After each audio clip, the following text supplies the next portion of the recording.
ایک آخری اناؤنسمنٹ اور اس کے بعد پھر میں شروع کر دیتا ہوں سلسلہ. اس مسجد نے ایک اور بہت ہی اہم کردار ادا کیا ہے جو شاید ہی کسی مسجد نے کبھی کیا. اس مسجد میں علامہ اقبال پہ، غالب پہ 2 ورک شاپس ہوئی ہیں 3 دن. 40 لوگوں نے اٹینڈ کی ہیں 8 گھنٹے بیٹھ کے. تو اس سے آپ کس چیز کا تو اندازہ لگا لیں کہ کوئی مجبوری نہیں بیٹھا ہوا ہو، اس کو وہاں پہ کچھ مل رہا ہوگا مواد. تو ہمارے پروفیسر احسن سید صاحب کیلیفورنیا میں ہوا کرتے ہیں، وہ تشریف لاتے تھے اور وہ یہاں پہ پروگرام کرتے تھے. ہم نے اس کی DVDs بنائیں، 2 سے 3 سیٹ کی DVDs تھیں اور وہ دنیا بھر میں فروغ ہوئیں.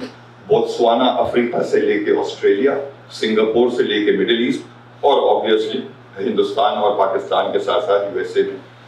اب زمانہ DVD کا جا چکا ہے اور ہر چیز ڈیجیٹل ہو گئی ہے، تو ہم نے اس کو ڈیجیٹائز کر کے ڈاؤن لوڈیبل بنا دیا ہے.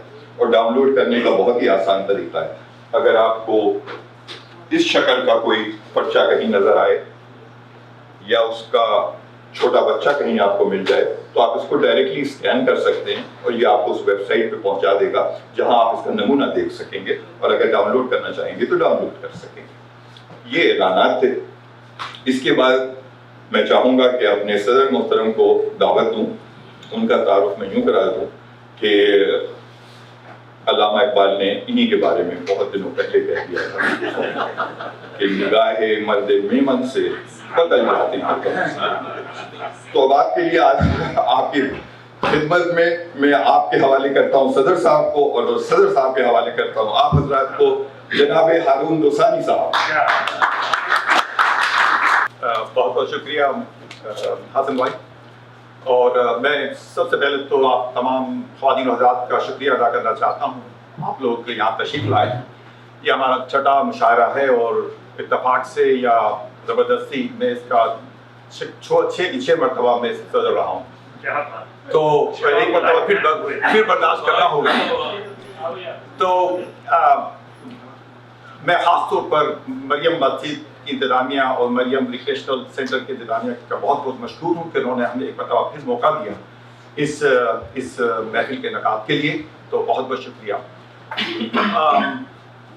میں کچھ اپنا خیال پیش کرنا چاہتا ہوں اردو ادب اور اردو زبان کے بارے میں.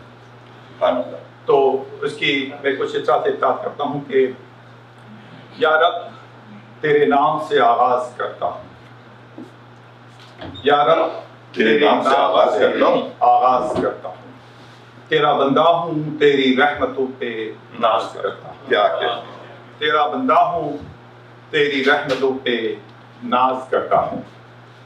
فقط تیری مدد اور استعانت کے بھروسے پر، واہ، فقط تیری مدد اور استعانت کے بھروسے پر مجھے اڑنا نہیں آتا مگر پرواز.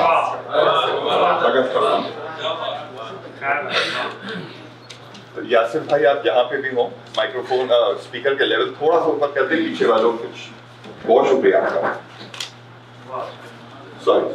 آج جس چیز نے ہم لوگوں کو یہاں اکٹھا کیا ہے وہ ہماری اردو زبان اور اردو شاعری سے لگاؤ اور محبت ہے.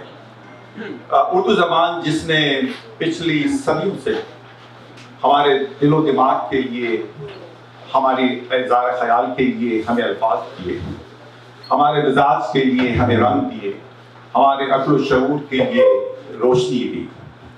یہاں تک کہ یہ زبان صرف زبان نہیں رہی، ایک تہذیب بن گئی.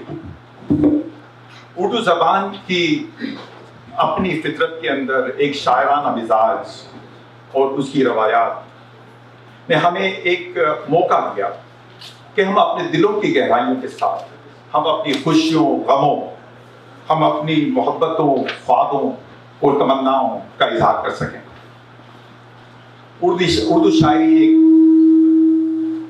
اردو شاعری ایک آئینہ ہے جو ہم عکاسی کرتی ہے ہماری زندگی کے اور ہمارے ہونے کا. وقت، اوقات، فضا، ثقافت سب سے بالا کر اردو شاعری ہمیں انسانی مناسبت کے مشترکہ تجربوں کی عکاسی کرتی ہے. آج کی تیز رفتار زندگی میں جہاں پر ٹیکنالوجی نے ہمیں ایک جھوٹا وعدہ کیا کہ وہ ہمیں قریب کرے گی. اردو زبان اور اردو شاعری نے ہمیں ایک خوبصورت موقع دیا قریب آنے کا. سبق دیتی ہے ٹھہراؤ کا، قصے کہانی سنانے کا سلیقہ بتاتی ہے. واہ. موقع دیتی ہے سراہنے کا ان الفاظوں کی ترتیب کو جو چن چن کے لکھے گئے ہیں. اگر ہم تاریخی پس منظر میں اردو زبان اور اردو شاعری کو دیکھیں تو پتہ چلتا ہے کہ یہ اجتماعی شعور کے لیے بھی ایک طاقت بنی. عشق، انصاف، برابری، روحانیت اور سماجی تبدیلی کے لیے ایک ذریعہ بنی. ان حالات میں جہاں پر تناؤ اور بحث کبھی کبھار اتحاد اور یکجہتی اور ہمدردی کو پس پردہ کر دیتی ہے، اردو شاعری ایک متحد کن قوت ہے جو سرحدوں، مذہب اور عقائد سے پار بے شک ہمیں ایک موقع دیتی ہے انسانی قدروں کے احترام کا. اردو شاعری نے اپنا مزاج بدلا ہر ارتقاء کی منزل کے ساتھ. مرزا غالب کے انفرادی خیالات سے لے کر علامہ اقبال کے اجتماعی فلسفے اور فیض کی آزاد خیالی سے لے کر پروین شاکر کی آزاد شاعری تک ہر ایک کو جگہ دی، ہر ایک کو بیان کرنے کا موقع دیا، زمین دی گھر بنانے کے لیے.